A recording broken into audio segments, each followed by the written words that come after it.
the gridiron or courtside, you know what time it is. It's Sports plus life. Sports plus life. ringside or front court or field pass, we ballin', no. Knuckle up or buckle up, I tell it like it is when I'm on my show. Home run, slam dunk, knockout, or gossip dough. Sports plus life. Yeah. Sports plus life. Yo, yo, yo, yo. What's up? What's really good? It's your boy Brandon Brevon Towns, and here's another episode of Sports Plus Life, you dig? Okay, you already know that it's going down today, so guess what? Guess what? Guess what? You know, turn it off, turn it off, turn it all the way off. Now cut. Oh, man.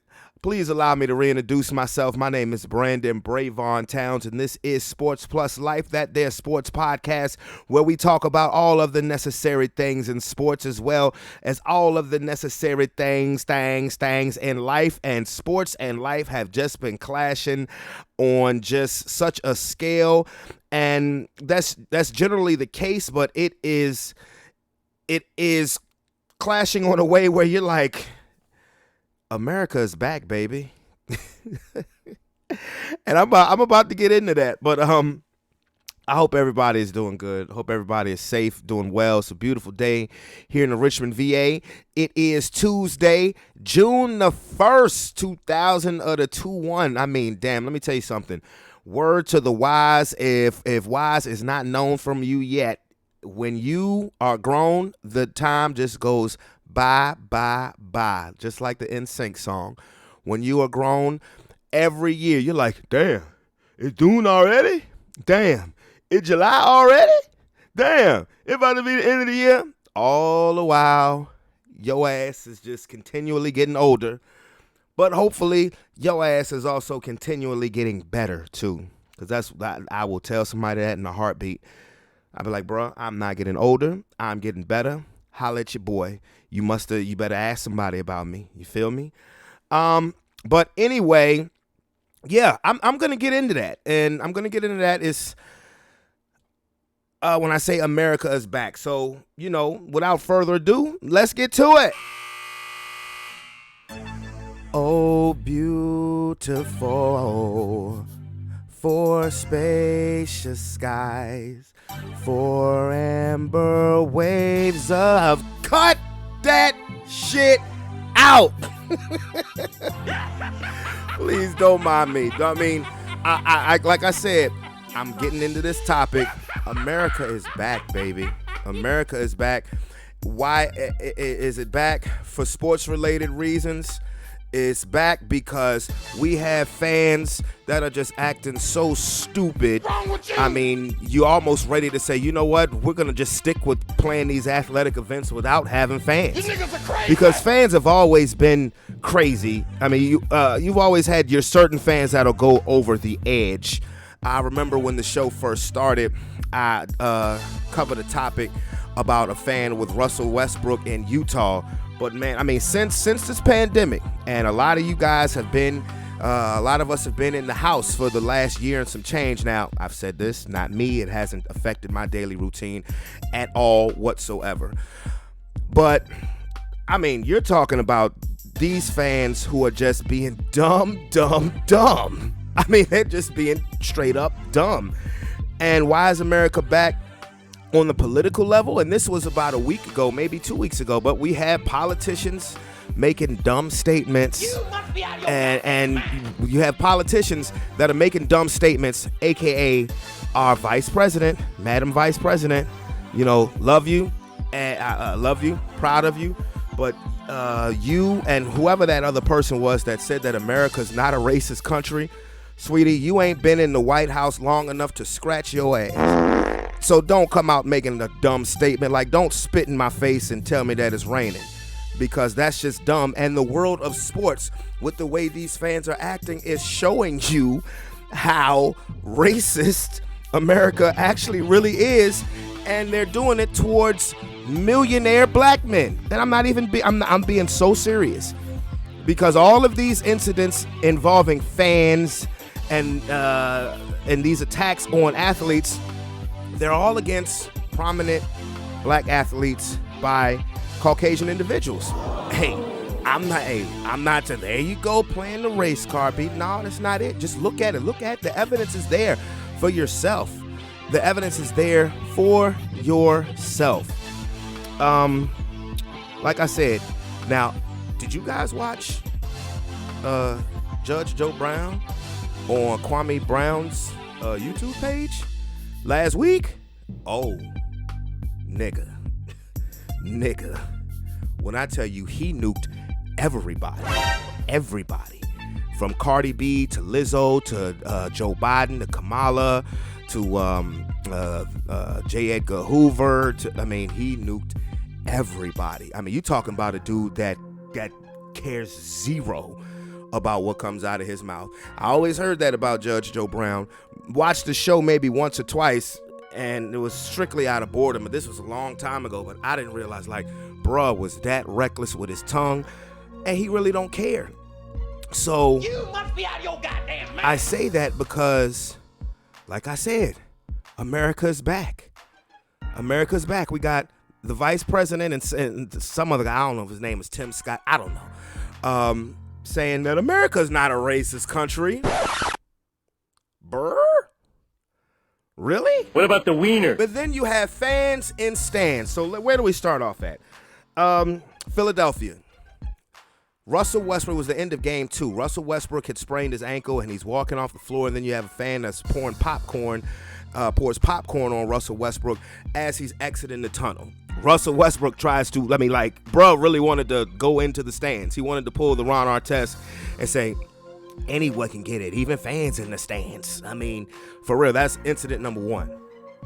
Then in New York, in Madison Square Garden, where I'm going to be honest with you, it has been so absolutely great to see the fans in New York City and Madison Square Garden cheering for the Knicks, even though the Knicks are getting dusted right now in this first round series.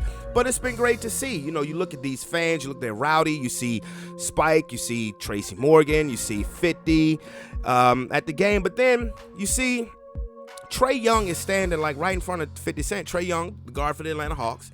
And then a fan spits on him. Bruh, you spit on me? You niggas are crazy. And he shout out to Trae Young because he played it so cool. He really did. Maybe that's why they call him Ice Trae. He played it so cool.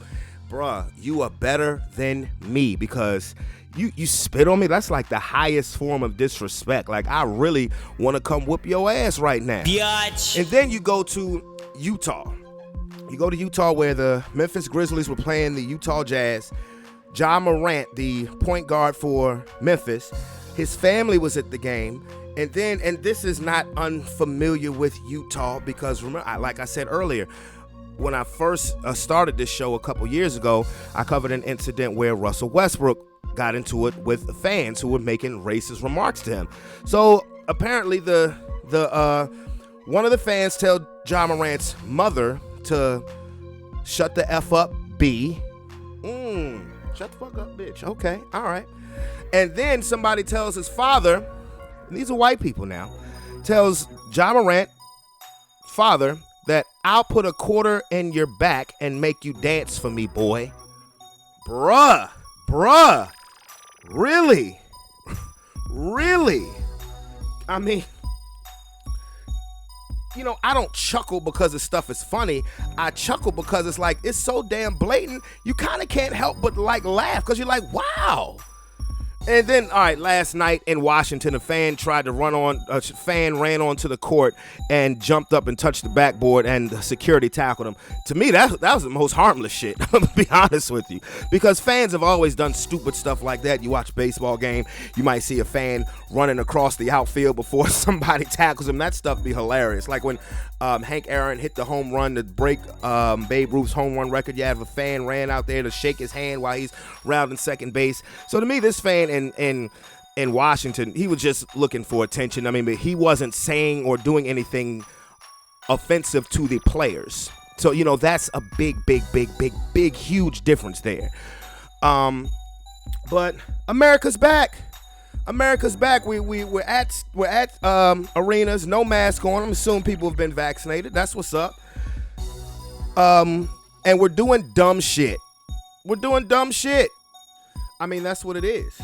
We're doing dumb shit. Like, you see, I'm going to tell you, you see people's true colors coming out when they're in what they consider to be a secure location, and they know that there is security around to stop somebody before they actually get to you.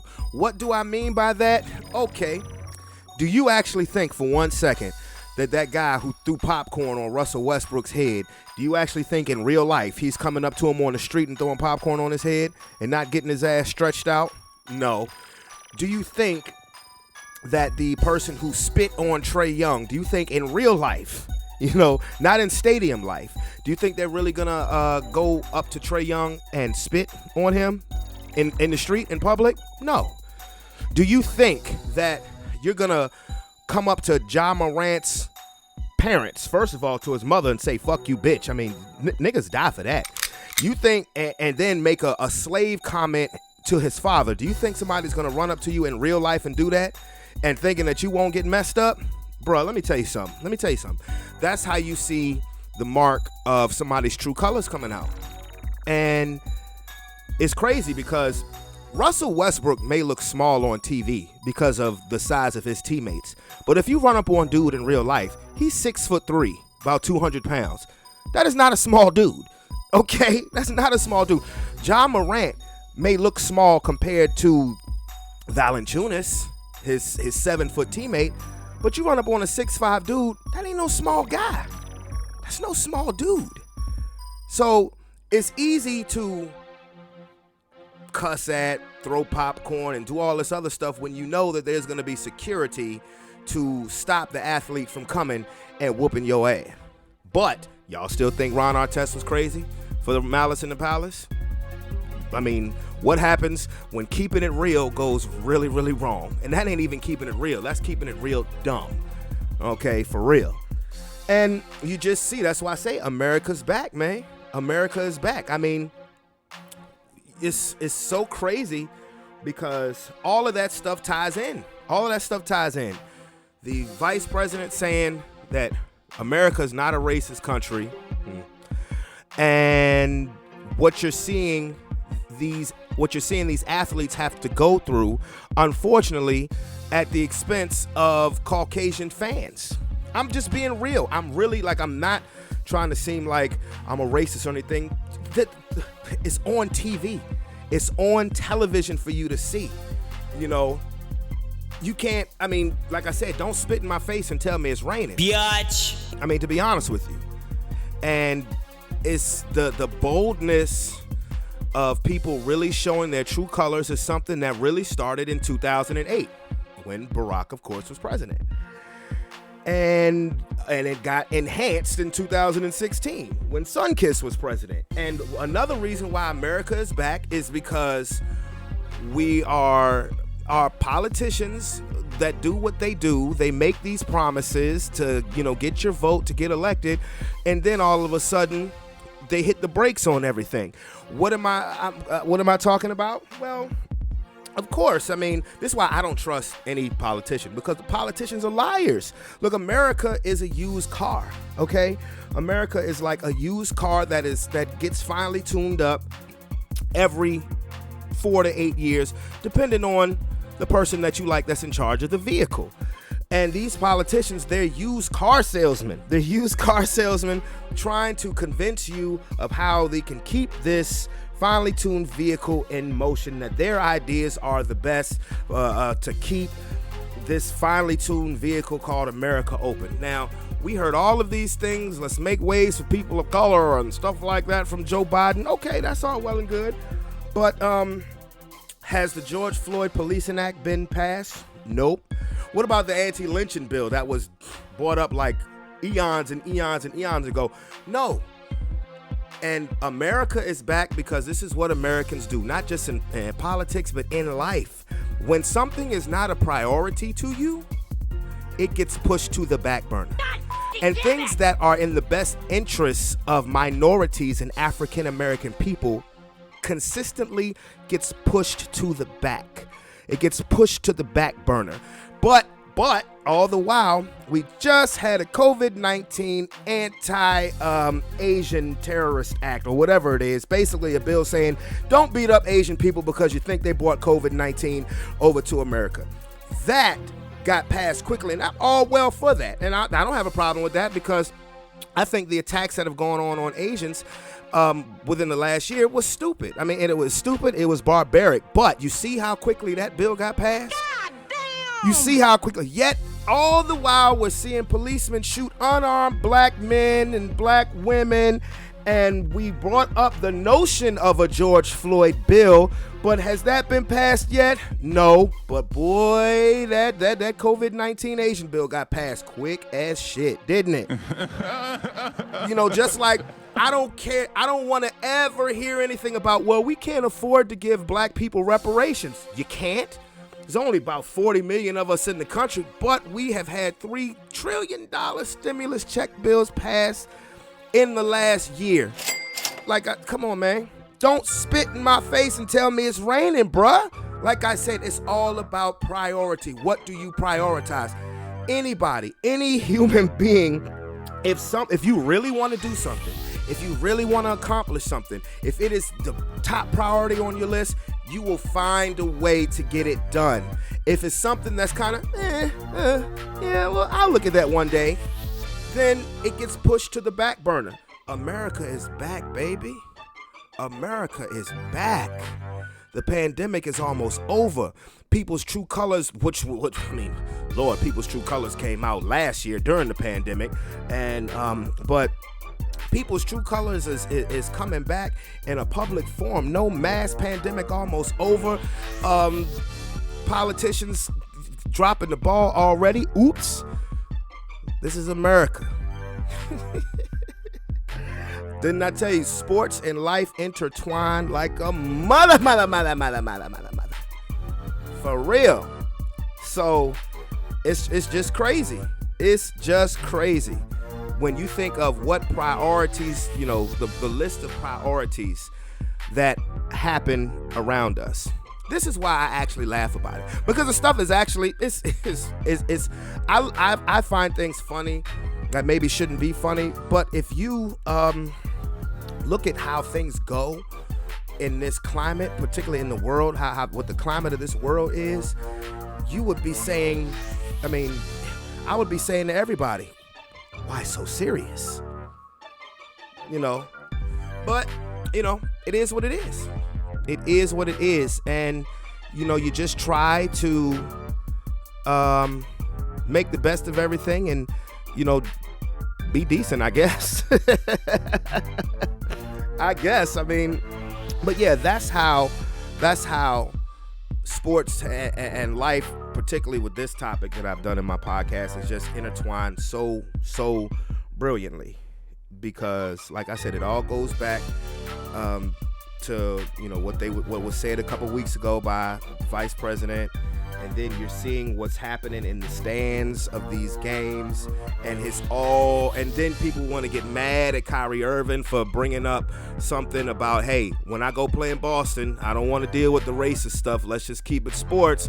And then a fan throws a bottle at him and gets arrested, and it's like, bruh, like, what was funny to me is, like, the dude was clearly caught on camera throwing the bottle, almost hit Kyrie Irving in the face. And he was a nice ways, like, he wasn't like right over the tunnel like the dude who poured popcorn on Russell Westbrook was. Dude he had to throw that thing a little distance, with a little bit of distance in it. Like, damn good. I'm not trying to be funny, but damn good throw. Like, he almost got him, but it was stupid. It was unnecessary, but he gets caught. So then when the cops come, you can actually see him saying, you got the wrong guy. It wasn't me. You need to try a little harder. Boston motherfuckers. It's like it's crazy. And this is the first time that I've seen a fan's name actually put on blast for doing what they did.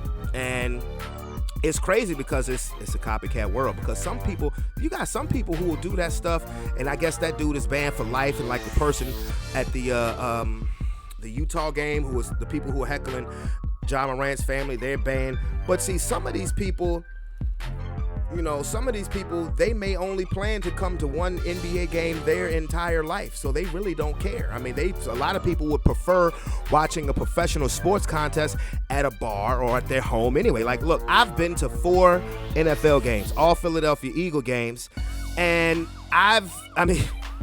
boy, fans in Philly is something else. But I've always had a good time. I would never disrespect, even when I went to the Eagles versus the Cowboys. And y'all know I hate the Cowboys. I ain't gonna sit there and I'm not gonna throw nothing at nobody in no metallic blue uniform. I'm not gonna do that. Because for one, I'm not gonna make an ass out of myself, get arrested, and in the link, they got a jail cell in the jump. I'm not doing all of that. You know how much damn money them tickets cost? I'm not gonna pay $300 for a ticket to get kicked out and get arrested. That is so counterproductive. I mean, for real, it really is. But hopefully these fans will get their act together. I mean, look, I know a lot of people have been cooped up in the house for a year and a half, but damn, act like you've been there before. I mean, for real. But like I said, when people are in what they think is a secure location, you know, they think because they paid those tickets that they're entitled, they're in a secure location, they know all they can do is call security, and they're probably intoxicated. It's stuff that's been going on forever, honestly. Just now we have phones. So it is what it is, but now I'm gonna actually get into the topic of the NBA playoffs, and I'm gonna tell you something. Things are getting real interesting, particularly in the Western Conference. I'm gonna start there first because a week ago when I did my last podcast, the Los Angeles Lakers and the Los Angeles Clippers were both down 1-0 to their respective opponents. The Lakers playing the Phoenix Suns, the Clippers playing the Dallas Mavericks. Those are really the two headliner series in the Western Conference, if you will, because people have been salivating and wanting and needing a matchup between the Los Angeles Lakers and the Los Angeles Clippers, if not for the Western Conference title in general, at least in the playoffs. And again, I have been one to say, when fans point out a matchup and say, I want to see these two teams go at each other, you rarely actually ever get it because there's always something standing in the way, some form of impediment, or just another team feels disrespected, saying, oh, you can talk about them, but you can't talk about us, and then end up going out and spoiling the party. Now, the Clippers lost game 1. They have the home court advantage, and as expected, everybody pretty much just ran down the Clippers' throat and saying how inconsistent they were and that they don't have the mental makeup. They're a fragile team mentally, not talent-wise. Even though there have been some people who said that they're a bad roster, and I don't think that made any sense whatsoever. So then what happens? The Clippers lose game 2, so they go down 0-2, heading to Dallas. Luka Doncic is playing out of his mind. He's balling, he's talking shit, he's cussing the Clippers out in Slovenian, it looks like, and he is doing his thing. Everybody has pretty much dug the Clippers' grave, put dirt on it, and pissed on it, and said that it's about to be wholesale changes in Los Angeles because the Clippers. What reason has the Clippers given you or anybody else to think that they're going to get out of this situation? Bye, bitch. And me, the way I thought about it, I said, man, the Clippers are in trouble. But would it surprise me if they went and won both games in Dallas? It wouldn't surprise me. I did not predict that, so I'm not going to give myself credit that I don't deserve. But it didn't surprise me what happened over the weekend. The Clippers were getting beaten up pretty good in the first quarter of game 3. Third down 30-11. Luka gets his normal substitution. The Clippers took off and have not looked back since. They won game 3. Now, one thing I did say to myself, I said, if the Clippers win game 3, they're going to win game 4. And they're going to win game 4 by a lot. Now, honestly, I did say that. And the Clippers beat the shit out of the Mavericks in game 4. So what a difference a weekend makes. Everybody's kind of scratching their head saying, we're sorry, Clippers. Our bad. But the series is far from over. I mean, no home team has won a game yet in this series. So this is a series of road court advantage. You've seen that several times in NBA history, where sometimes the other team just has a feel for playing the game great when they're not at home. Now, the way I see this series going, I don't think the Clippers are going to lose another game. I think they're going to take this momentum and they are going to put out the Dallas Mavericks in 6. Now, for their counterpart, the Los Angeles Lakers, we know Chris Paul got hurt in Game 1, shoulder messed up. He looked like a shell of himself in Game 2 and Game 3. Anthony Davis came to play after being labeled soft after their Game 1 loss. AD dropped 34 in both Games 2 and Game 3, and LeBron was just doing LeBron things, just, being the floor general, kind of pacing himself because he's realizing that this is a marathon, not a sprint in these NBA playoffs. But then Game 4, if you're watching, Chris Paul looks a little better, moving better. And then Anthony Davis goes up for a layup and comes down and strains his groin. Anthony Davis is hurt. He cannot play the rest of the game, and the Suns proceed to run the Lakers off of the floor when AD got hurt. Now, here's the big issue. Here's the problem that the Lakers are going to have, because they are in big, big trouble.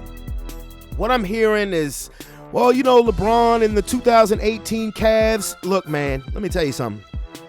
I understand LeBron in the 2018 Cavs. This ain't the Toronto Raptors who just mentally could not get over the LeBron hurdle. And then I've also heard, this is these version of the Phoenix Suns. This is their first time being in the playoffs. They're not gonna beat LeBron James their first time. This is the first time Devin Booker and Ayton and Bridges and Cameron Payne. First time these guys have been in the playoffs. What does that mean? We're looking at it like, these guys, they're not going to get to the playoffs their first time and put out LeBron. Bruh, they can have a 3-point play on this one. By that, I mean, for one, just because this is their first time in the playoffs, they don't know any better. They could be thinking, hold on, wait a minute. If I'm a young Phoenix Suns player, I'm like, whoa. Not only can I beat LeBron my first go-round in the playoffs, we get to put out our rival, the Lakers? The glamour franchise in the NBA for the last 40 plus years? We get to do that? So we get to put LeBron out, put the Lakers out, and we'd be eliminating the defending champions. And Anthony Davis is hurt. I don't think AD is playing tonight. People, I've had a strained groin before. It ain't, bruh. I had problems getting up and going to the bathroom when I had a strained groin. And this is when I was in high school playing volleyball. Like, it is no fun. But here's the crazy thing about it is, even when AD was healthy, when the beginning of Game 1, because that's really the only time that everybody has been quote unquote healthy, ready to go. The Lakers have had nagging injuries coming into this game, but when both teams had everybody on the court and nobody was laboring, limping, or anything else like that, Phoenix looked just a little bit better. And now Phoenix has taken back home court. They play Game 5 tonight, and they have a chance to have the Lakers on the brink of elimination. And while everybody just about 4 days ago was saying, the Lakers are going to get rid of Phoenix, and even I said the Phoenix Suns have no shot to beat the Lakers in the first round, I could be wrong.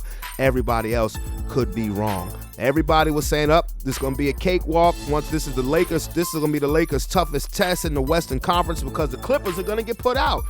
Things have turned. The Clippers are trending. The Lakers are declining. We shall see. We shall see what is going to happen in the Western Conference. Now, the other two series, remember Memphis won Game 1 in Utah, but Utah has proceeded to win the last 3. They've proceeded to win the last 3. They're up 3-1, heading back to Utah. I think they closed that series out. Utah very quietly is looking like the number 1 seed. Donovan Mitchell dropped 30 last night.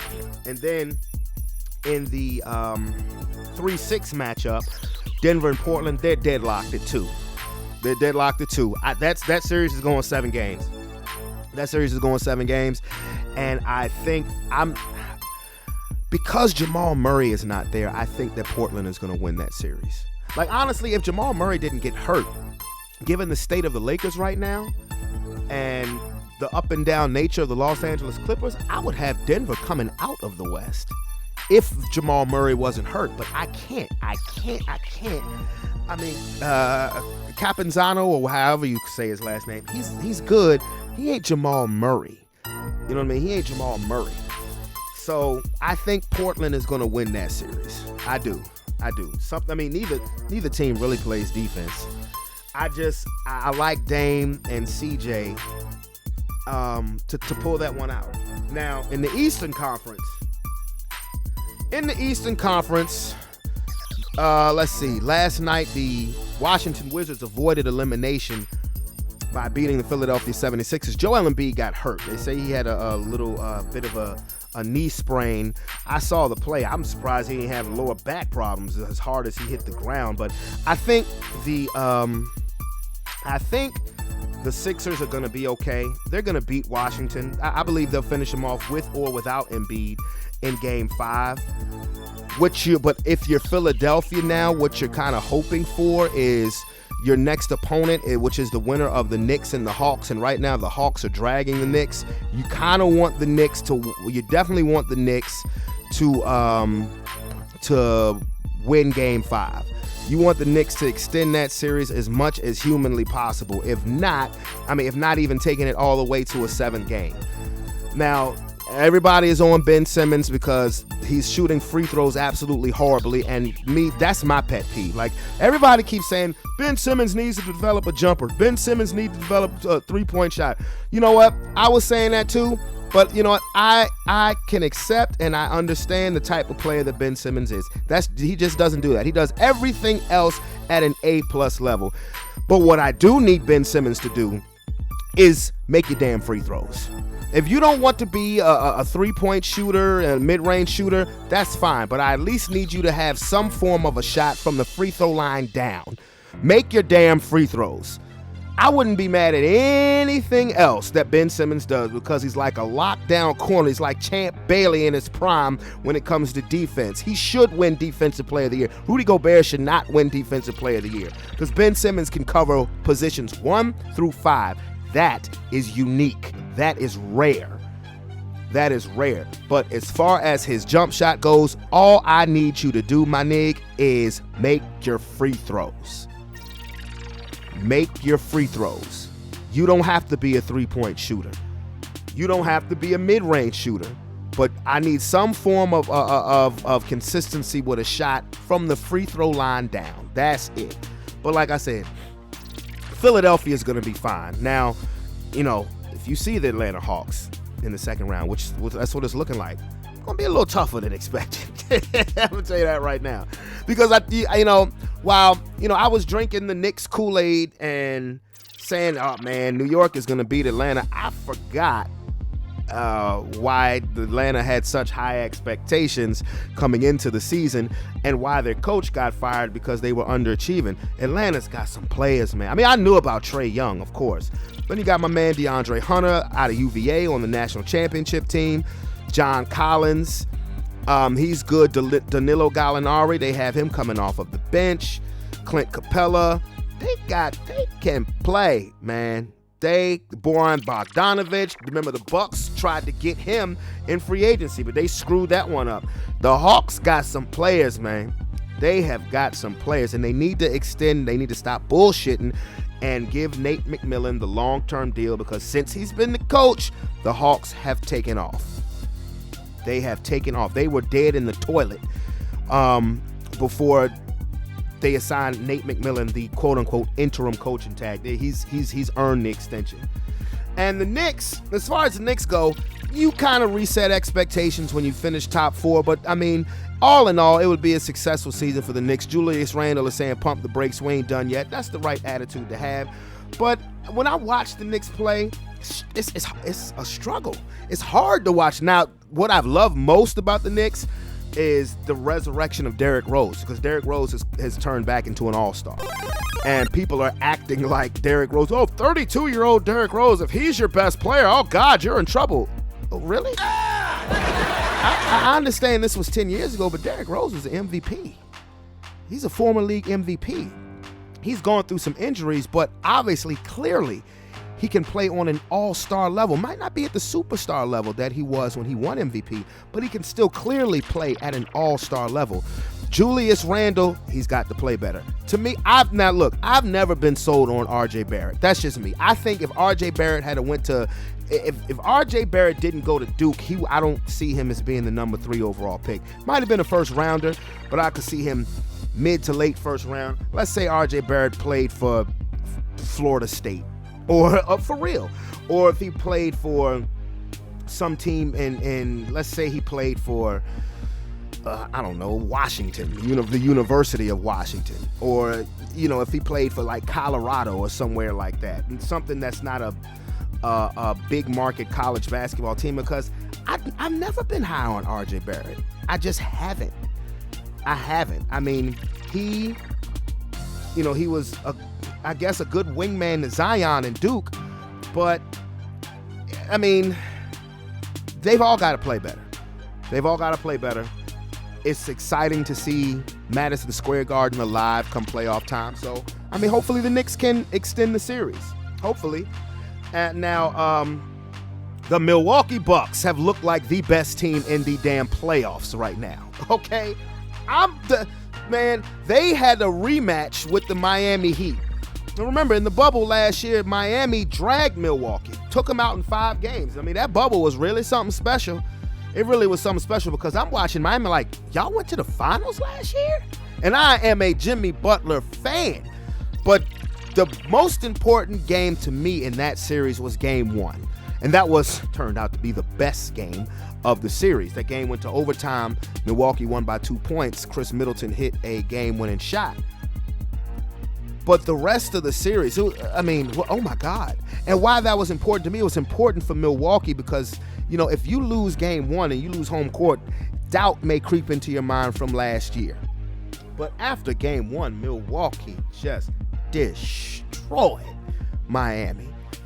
I mean, none of the next 3 games were complete one-sided wipeouts. You got knocked the fuck out, man. And now now you hear the grumbling. Jimmy Butler is not happy with the younger players. Everybody was on Tyler Hero's sack last year. But they're saying that Tyler Hero likes the Miami nightlife. I mean, hell, you got Jack Harlow writing songs called Tyler Hero and shit. And apparently there was information has come out that there was a trade offer that the Miami was trying to get James Harden, but I believe the Houston Rockets wanted Tyler Hero in the deal, and Miami wouldn't do it. No, wait a minute. Hold on. Wait a minute. Hold on. James Harden to Miami with Jimmy Butler. Don't know if Bam Adebayo was in that trade package as well. Don't know, but you're not letting go of Tyler Hero with a chance to get James Harden? So are you depending, and this surprises me about Pat Riley, so are you depending on Tyler Hero, let's just say in the next 2 to 3 years, to become a top 30 player? Top 30. Because a top 30 player means you're either an all-star or a borderline all-star. For a guy who's in the top 5, who's a top 5 player. You weren't making that deal? You really? Because, I mean, you make that deal, we're having a whole nother conversation. For Tyler Hero? Now, it wouldn't surprise me if Tyler Hero got traded during the offseason. But you have to see what's going to happen when, maybe Pat Riley says, you know what, this was a condensed schedule year. We had COVID, we had injuries. Maybe you see what you look like when Oladipo comes back and you have Oladipo to the mix with Jimmy Butler and Bam. We'll have to see, because Oladipo, ever since his All-Star year in 2018, has not been able to stay healthy for nothing. He has not been able to stay healthy at all. It's crazy because he's a crazy talented player, and now he's about 28, 29 years old, and he's just been injured for the last 3 years consistently. But Milwaukee, they are looking, Milwaukee, man, look, Brooklyn is going to have a problem on their hands. And I've heard a lot of people say that Milwaukee's going to beat Brooklyn. I don't see that. I'm not going to call that. I call Brooklyn to come out of the East, waiting to see them in an Eastern Conference Finals with the Philadelphia 76ers. So I have to stick with what I said, and that's Brooklyn beating Milwaukee. But Milwaukee is playing, they've been under the radar. You know, they didn't have the best record in the league this year like they did the last 2 years. And matter of fact, they started off the season slow, and everybody was pretty much throwing Budenholzer to the wolves. And yep. Milwaukee is gonna, they're gonna get rid of Budenholzer, and they're not gonna blow the thing up because now you've got Giannis, Middleton, and Drew Holiday under long-term contracts, but you were gonna get a new coach. Now that they've slaughtered Miami, if they take Brooklyn 7 games, I think Budenholzer may have saved his job. Because if you take Brooklyn 7 games and lose, and then Brooklyn goes on to win the title, then, hey, you know, it just is what it is. It is what it is. And Brooklyn, I don't know if they play the Celtics tonight in game 5, but they'll finish off. Yeah, they do. They'll finish off Boston tonight. Jason Tatum has been great. Jason Tatum has been phenomenal. Boston is just a little too beat up. Even with Jaylen Brown, if Jaylen Brown had been there, this season, Boston is another, and here's another situation, kind of similar to Miami. What is Danny Ainge going to do? Well, do I get rid of Brad Stevens? Do we need another voice? Or do I chop this up to a COVID-ridden, injury-plagued, short, condensed season? Because Jason Tatum's game has continued to elevate. Jaylen Brown elevated to an all-star. Kemba Walker is still an all-star. I mean, he's been banged up this season. You know, Marcus Smart was a good piece. So if you're Boston, you're kind of like, gosh, I have all of these good pieces. But what's that piece? Is it going to be Jason Tatum and Jaylen Brown elevating their games? Or do you need another piece to kind of get you to the finals? Because Boston has lived in the Eastern Conference Finals, particularly over the last 4 years. They've lived in the Eastern Conference Finals. Even all the way back to when Isaiah Thomas and Al Horford and them were there, like they've consistently been to the Eastern Conference Finals since 2017. Consistently. But what is that piece that's going to take you to the top? So Brooklyn will finish them, and be prepared for a showdown against Milwaukee. Not much really to talk about on the NFL front outside of Julio Jones. They're looking to see what Julio Jones, where he might get traded to. And of course, Aaron Rodgers is still holding out. I just want him to be in the Rocky Mountains. Come on, let's just get him to Denver. You know, both sides are dug in with what they're gonna do. So, not really much to talk about there. I'm not gonna go into that. I mean, if I don't, the Seahawks are looking at Julio Jones. I don't see how they get him. I don't, because they traded up so much to get Jamal Adams. Now, I mean, if the Seahawks somehow get Julio Jones, you're looking at possibly one of the greatest offenses in history. You have two guys that are built like Terrell Owens. You would have Julio and DK Metcalf with Tyler Lockett. You're looking at probably one of the greatest offenses in history. If Julio goes to the Patriots, then I think that there's a great chance New England could win that division, because now you have Aguilar and Bourne going to their more natural positions, because neither one of them number one, and you got 2 tight ends as well. So, I mean, it is what it is. Let's get into the sweet science before we get out of here. Boxing. I meant to talk about this last week. Oh, boxing, I hate you motherfuckers right now.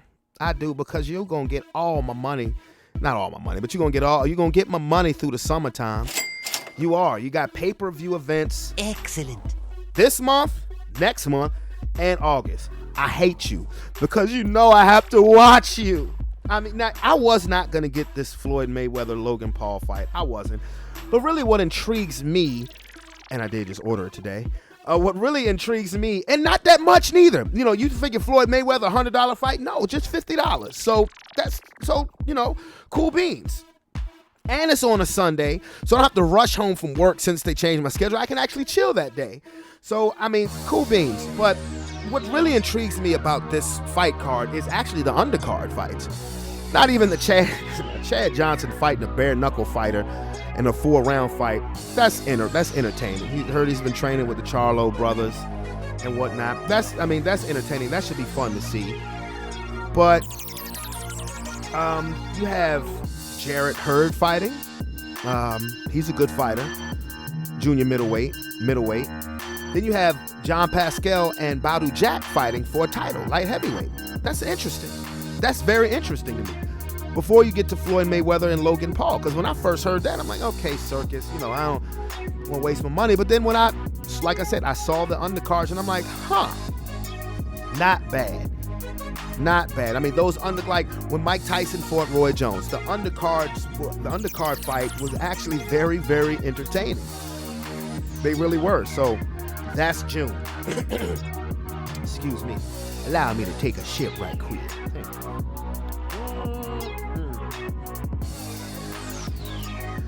Now, in July, you've just had the announcement of the third fight between Deontay Wilder and Tyson Fury. Remember, through most of this year, the early part of this year, now that we're at the halfway point, all you were hearing about was Anthony Joshua and Tyson Fury have signed a two-fight deal. So I was always like, okay, they've signed a two-fight deal. That's all well and good.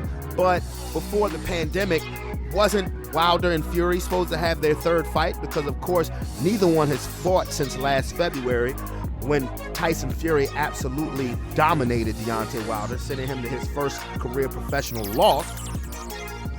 So I'm thinking, don't they have to fight again? So I'm like, okay, well, if they're not going to fight, if Fury and Joshua are going to fight, that's going to be a record-setting unification heavyweight fight. But somebody's going to have to give Deontay Wilder a nice little step-aside check. And, Tyson Fury's people gave you that impression that that's what was going to happen, so they could make this fight in August. It was supposed to be right after the Olympics. Tyson Fury and Anthony Joshua, right after the Olympics. And then all of a sudden you hear, no, a judge has ordered that Tyson Fury has to fight Deontay Wilder for a third time. He's contractually obligated. And to me, it just makes sense. It makes sense. But now, so what happens if Deontay Wilder wins? Which is not out of the realm of possibility. Yes, Tyson Fury is clearly the superior boxer. But what if Deontay Wilder, who has just been sitting there for the last year and a half just getting mad, just mad, because the last time he stepped into a boxing ring, he got embarrassed. And then came up with even more embarrassing excuses, whether they're true or not. I would have just kept the whole, I was tired because of my ring costume. I'd have kept that to myself. I wouldn't have told nobody that. So you got Deontay Wilder, who has just been sitting there stewing since February of 2020 because he got his ass whipped the last time he got in the ring. So what happens if he wins? So then what happens to that contract between Fury and Joshua? Because this is where boxing tends to piss me off, because you have a fight that should have happened 3 years ago with Anthony Joshua and Deontay Wilder. That fight should have happened 3 years ago when they were both undefeated heavyweight champions of the world. That fight has now lost its luster. If Tyson Fury gets knocked out by Wilder, a Fury versus Joshua fight loses its luster, except for people in the UK. They would still make their money in the UK, but everywhere else, the fight would lose its luster. That's the thing that's what pisses me off about boxing, is these promoters, they keep the fights that need to happen from happening. And case in point, in July, Fury and Wilder fight the third fight. Of course I'm gonna get it. Then the next month, Manny Pacquiao, who has not fought since July of 2019 because of the pandemic, of course, and he's a congressman, of course, he's getting back in the ring for a welterweight title shot, which is cool because the last time he fought, he beat undefeated Keith Thurman to win the WBA welterweight title. But he's fighting Errol Spence. What?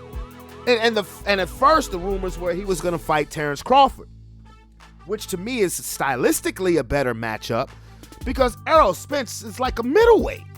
Now, I understand, Manny Pacquiao's a bad motherfucker, but this ain't 2008, 2009 Manny Pacquiao, who can go up and fight a fighter twice his size named Antonio Margarito, and Errol Spence has way more skill than Antonio Margarito, cheating ass. So,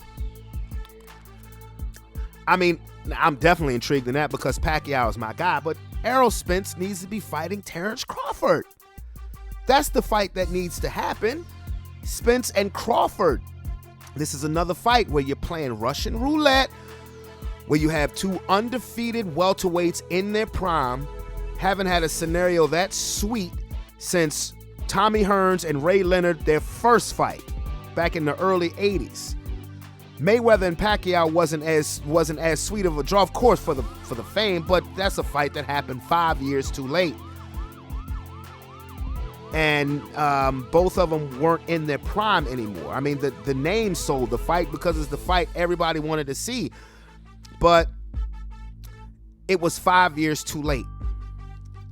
And they're going to make that same mistake with Terrence Crawford and Errol Spence. They need to fight. They need to fight this year. If Errol Spence fights Manny Pacquiao in August, he needs to be in the ring with Terrence Crawford in December. What a Christmas present that would be. I'm just saying. Y'all know I love boxing, but boxing can piss me off. Because something that I have to give the UFC credit for is that they have their best fighters fighting their best fighters.